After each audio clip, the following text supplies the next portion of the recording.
if I'm doing this. I only am enjoying the will of God for me if I'm obeying what God has gifted me and gave me the talent to do. Now, I'm not going to, and don't get too far ahead of me because I'm going to have to save it for a different day. I believe that God's got a will for you. I believe that He's got a plan for you. I believe it's scriptural. I believe it. But I want us to take that and throw it away. I want to take what you think God's will is for you and set it aside for now. Do that for me. Set it aside and say, you know what? I don't know anything right now, and I'm going to be taught something. And if it's right, then I'll know. If it's wrong, then I better get in the Word. I better find out what the preacher man's saying, and then we'll go from there. But take the will of God out, and I want us to seek God's will. So now the question the Holy Spirit asked me, Daddy said, Keith, what is my will? I said, for my life, he said, not your life, what is my will? And I wrestled with him. I walked over here and I walked over there and I said, Lord, I don't know.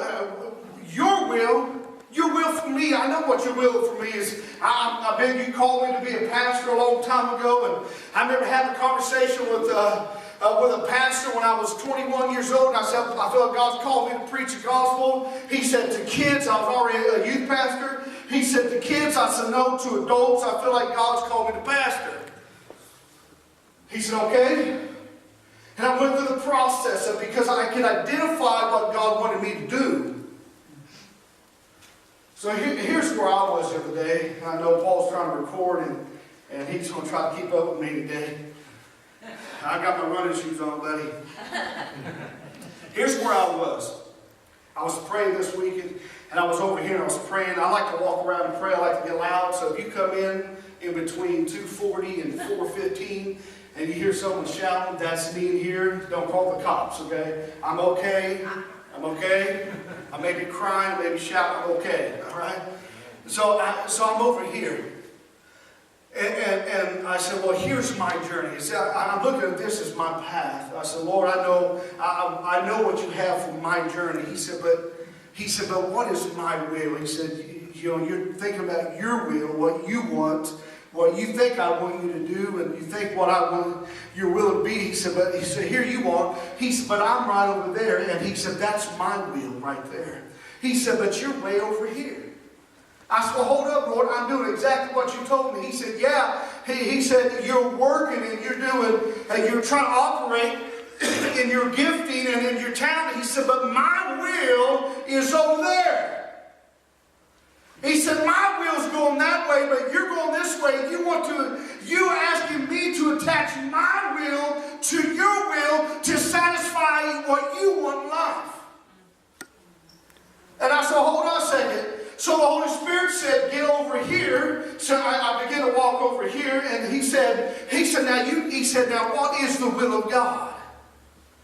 So I began to think about this. And I said, and I'm thinking about what the will of God is.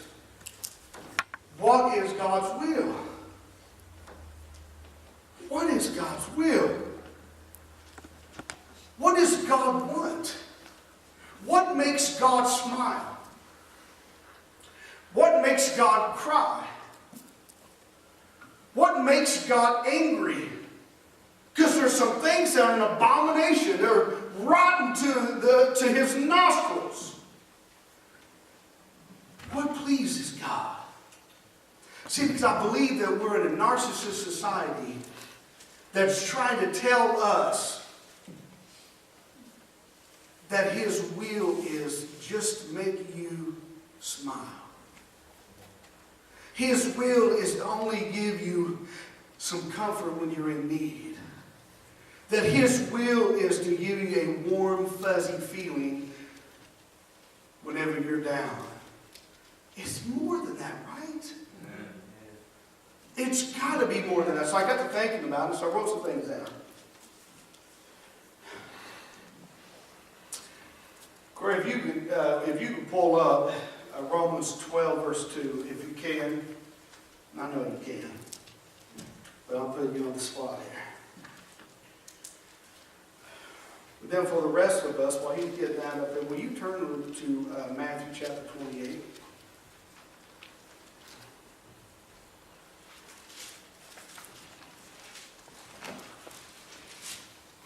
If you have Romans still open, no worry.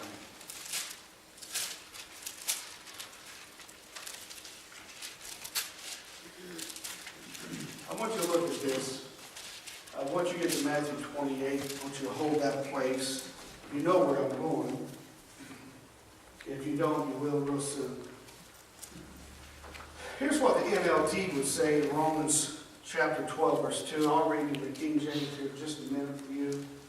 Don't copy the behavior and the customs of this world, but let God transform you into a new person by changing the way you think. Then you will learn to know God's will for you, which is good and pleasing and perfect. In the King James Version, it says, or the New King will say something like this.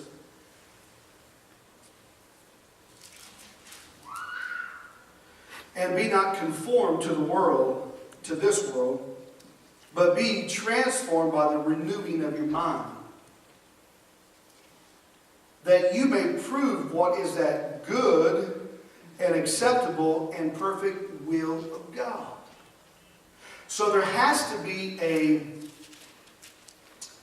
renewing process that takes place in my mind, in my spirit, before I can understand the will of God.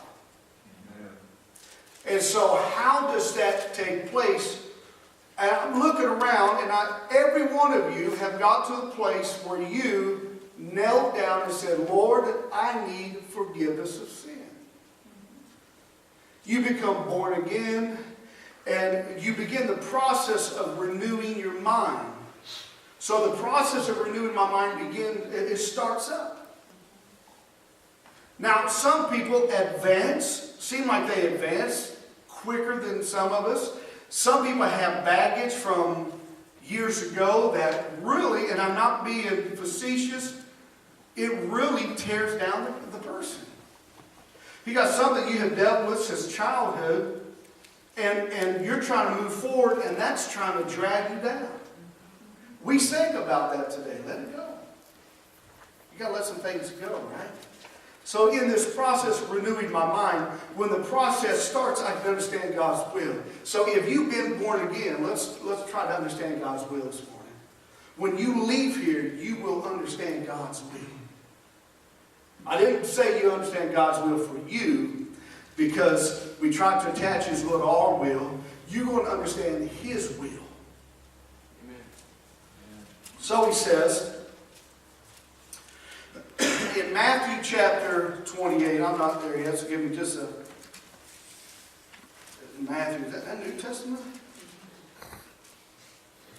Really? You had an opportunity to laugh at me and say, what a moron, but you didn't do that. You're just nice people today. Thank you.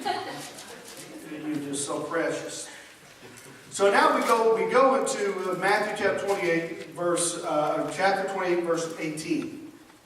And the Bible gives us some insight to His will now.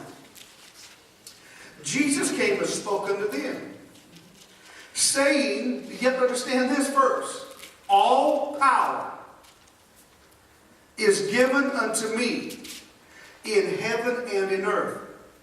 So we have to understand that first. All authority and power belongs to Christ. Jesus is doing something in our midst.